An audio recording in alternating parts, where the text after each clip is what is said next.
আসসালামু আলাইকুম। এই যে মাছ ধোয়া শেষ, কেটে নিলাম, ধুয়ে নিলাম সুন্দর মতন করে, নিয়ে এগুলো মেখে রোদে রেড়ে দিব। দিলে এগুলো শুটকির মাছ হয়ে যাবে। রোদে শুকাইতে দিব। এই যে অনেক সুন্দর করে ধুলাম, পানি নিয়ে তুলে নিচ্ছি ওগুলো ময়লা পানি। আর এই যে এখানে হলদি দিব, এখন দিয়ে মেখে নিব সুন্দর মতন করে নিয়ে।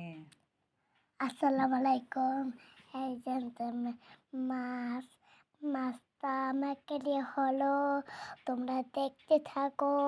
কেমন লাগে? মজা, খেতে মজা। খাইতে মজা। হুম, শুটকির মাছ হুম।